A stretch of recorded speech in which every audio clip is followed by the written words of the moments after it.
just got my ass handed to me in Guardians of Middle-earth here. I think I was playing for the journalist side against the proper gamer side, and I was playing as Legolas. But first of all, it's a fairly new announcement, so could you just talk us through what is Guardians of Middle-earth? Yeah, sure thing. Just a few days ago, we announced the game to begin with. It is called Guardians of Middle-earth. And really, Guardians is our attempt to bring a brand new competitive experience to the console space. Guardians is kind of a mix of the MOBA genre, which has been very popular the last few years on PC, and that stands for Multiplayer Online Battle Arena. We're marrying that genre that we're very excited about. We think there's a lot of potential for the console space with the Middle-earth lore. So we're able to bring that competitive online teamwork experience as well, put it together with fantastic license and the world and the lore of Middle-earth and the characters there, and bring all that to Xbox and PlayStation Network. And obviously there's a lot of heroes on both sides and sort of things that you can play around with. Can you tell us a little bit about the heroes that are in the game? Sure thing. So we're going to come out with about 20 plus Guardians. Here at E3 we're showing with 10. We have good and evil both. The Guardians themselves are pulled from the lore of Middle-earth. Some are very popular, you know, Gandalf, Sauron, people you recognize, Legolas that you were playing, for instance. And some of them, since we have access to all of it, are just little pieces we pulled out of the books. You know, some guy named Ugluk, who gets mentioned like once. You know, Hildefon's the Hobbit, he gets mentioned in the appendices, that's it. We thought, let's make characters out of those. From there, with the lore as our sort of resource and bedrock, we said, well, what makes these characters interesting? What kinds of abilities would they have if they were in a game like this? You know, for instance, Gandalf has a great ability with fireworks. You know, the great fireworks he's famous for in the books and the films, etc. And so we extended that across all the characters. What you get are these Guardians, and really they're the meat of the game. They each have 4 special abilities. They're all unique. In addition to a lot of other powers. But as they go through the game, you level up during the course of a match, you add to those powers as you saw, and they become more powerful as you go along. And they're all very kind of iconic. You know, Legolas has great arrow shots that knock people back and, you know, pinpoint precision shots. So it's really about marrying the lore of Middle-earth, what those characters were like, and then sort of realizing what you would expect them to be like if they were in, you know, a competitive experience like this. So the character progression is it locked to the sort of the match you're in, or how do you deal with that? Right. So during the course of a match, everybody starts at level 1, and as you kill enemy soldiers, kill enemy guardians, destroy towers, and realize objectives, you begin to level up with experience. So during the course of a match, you'll go typically to about level 14, and that all takes place during the space.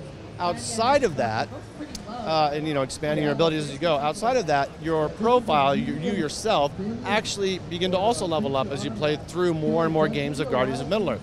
And so you'll start at level 1, and as you go along, you'll start opening up new potions, for instance. And those are items you can equip and then use in the game. Real quick one-offs, healing, armor, whatever it might be.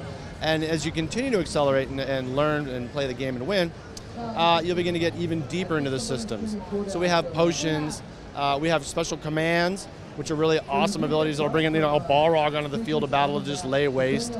And even down all the way to something we call the relic system, which is really an inventory slotting system. You pick patterns, you slot gems into them, and that's a lot of min-maxing, 10% more speed, 18% more ability cooldown.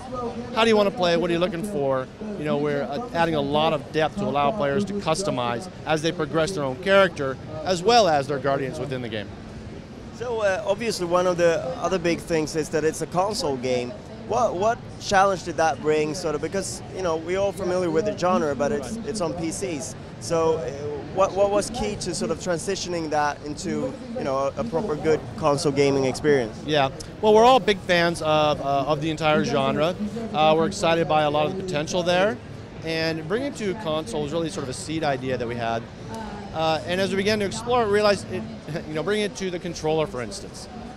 Really, it was starting to map out very, very nicely. We have 4 abilities. Well, there's 4 face buttons, for instance. Well, that's terrific. It's almost like it was waiting there for us to put the game onto it. So it actually went pretty well. As far as the experience, consoles, and a PC gaming experience is a little bit different. You want something it's just a different experience when you sit down to play either one. And so we really wanted to focus on that for the consoles, bringing the MOBA genre over to it. The games are fast-paced. There's a lot of action. We do inventory loadouts and whatnot actually before you get into a match, trying to keep things flowing throughout the match and keep that space great. One great benefit we have is that being on XBLA and PSN, we have that entire infrastructure. Your friends list, messaging, all the matchmaking backbone that's available there. So we're really excited to be able to do that on the consoles and bring that kind of that hyper-competitive experience that we're really looking for there. So it's coming out on PSN and Xbox Live Arcade. What's the time frame, and what's your plan to support the game further after release and so on and so forth? Yeah, great question. So we're coming out this fall, 2012, and we will be on, as you said, XBLA, Xbox Live Network, and PSN, the PlayStation Network. We'll be priced, right around with those games that you expect to price there.